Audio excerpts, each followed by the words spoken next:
welcome to mindful message number 2. I'm down with the back sprain, so no walking today. We are inside. It's okay. We're keeping up with our Pride Month. Shout out to Dollar Tree for even making Pride decorations affordable for everybody. I even got that one for 50 cents because the P was crooked. So instead of throwing it out, they just discounted it. And someone like me who likes misfit stuff will buy it. If I see a stuffed animal with a weird eye, well, I used to when I was a kid. I don't buy stuffed animals now unless it's for my niece or nephews. I used to pick the ones that fucked up that nobody wanted because I believe Toy Story. It's a misfit toy. It's gonna end up with Sid. Anyway, this mindful message is, as a holistic person, healer, whatever you want to call me, what is really important about a wedding day? I also covered previously what's really important when you're pregnant as a holistic person. So if you are planning on getting pregnant, if your person is pregnant, if you're pregnant, or you just want to know in general, check that out. It'll be up for you by the time this one is. But let's get into a wedding day. What is the real, why do we have these things? What is meaningful about it or important as far as life coaching or the bigger picture, if you will?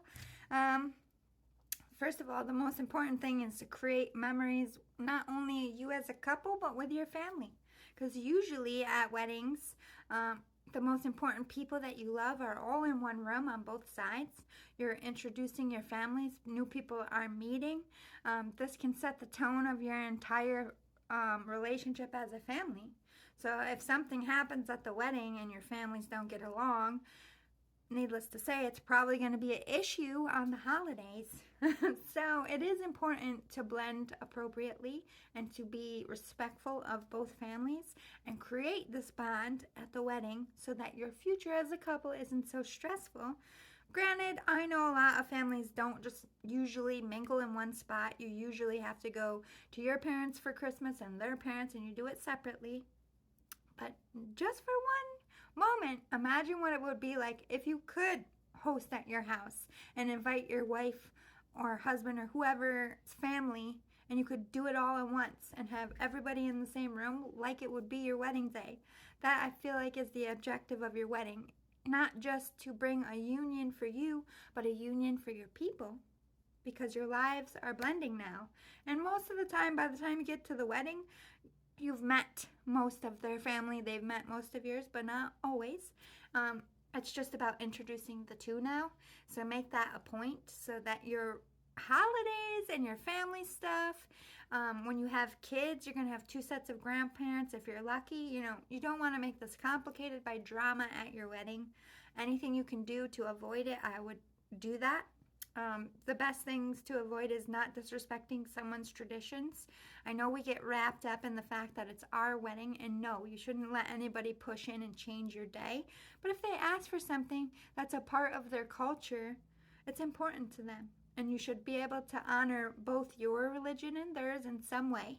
It might not be in the way that they want you to do it, but find a corner, find a pocket to give homage to what that person is asking for. And I really would only pay attention if it came from the spouse's parents or siblings, like immediate family, or something they grew up in, like if they were very religious and maybe their family wants them to be married in a church, and you don't really give a shit where you're married, you just want to get married. Is it really going to kill you to concede to get married in a church? It will help you bond better with the family. However, if you really are against getting married in a church, I don't feel like you should change your heart to appease others. Just walk that line very carefully. Like, if you are, I know a lot of people like, I don't give a fuck where we get married. We'll get married at the fucking Justice of Peace. I don't give a shit. You want a church wedding? I don't really go to church. I'm not about church. But whatever, concede a little for peace. Let's see. Relax, transmuting, letting go of your old life. As you're gearing up to the wedding, you usually have a couple events. Like you have the rehearsal dinner, and then in the morning of the wedding, usually the bridal party will be in one area and the groom's party will be in another. This is what I'm talking about. This is where the relaxation part comes. Sorry, I don't really have makeup on. This is a filter. I'm home recovering. I didn't put makeup on today. But that moment, that pocket, when you're with your people and you're about to get married, this is when a nice burning bowl ritual would be cool, or a saging, a spiritual healer coming, giving you a sound bath, a minute where you can have a meditation to take in the oath you're about to make, not to make you nervous, but the relevance of it. That a chapter, a cycle of your life is ending and a new is beginning. And to honor that, I think only sets you with better luck and makes you feel calmer as you enter that ceremony. You already had the burning bowl ritual. You already released some of your nerves, and you already accepted that this is newness. And I just think it makes that walk in the nerves easier. It also helps you adjust to your new life, and it brings you together in a moment with your people in a big chapter, in a big moment of your life that you'll remember forever. It's usually a point when people give gifts, and I really, really love, and I really strongly suggest, like, I don't call it a gift, because it can be a letter. Something that the bride sends to the groom and the groom sends to the bride before the first look. If you do that before you walk down the aisle, just something specially either made or written about this new cycle. Like, I'm excited, I can't wait. We've been waiting and gearing up for this moment. I just want you to know that I love you. I know nerves are about today, and I might not say it correctly, but like, I would fucking bawl my eyes out to get a love letter on my wedding day written by my man, delivered to me. I am very traditional. You're not fucking seeing me in my dress. You know, I want the moment of your eyes seeing me for the first time on the end of the aisle. I want a surprise. I don't get many surprises in life. You can't see the dress. I'm owning that. And that's what you need to know about your wedding. That's what important. What is important. Sometimes the first look is very important. I kind of like it because you get two dresses. Hello, I'm a fashion girl. I'm going to have two dresses either way, because I'm going to have a reception dress and I'm going to have a wedding dress, because I'm not going to want to dance and party with my friends with a long ass fucking train or whatever I choose for the ceremony of it. But it's not about money. You can buy two cheap dresses. It doesn't matter. But I like the fact that maybe I could have three dresses, 3 outfits. Be like a pop star on a stage. It'll be my moment. I'm like, sorry, boo. You get to see me in 3 dresses, okay? That's my day. I only get to wear 3 dresses once. Because when we renew our vows, I can only wear one. Anyway, dancing, laughter, having fun, letting loose after the ceremony is so big. As a holistic, it's all a ceremony to me. The more light and airy and loving and the more good vibes you're putting into this marriage. It's the tone you set.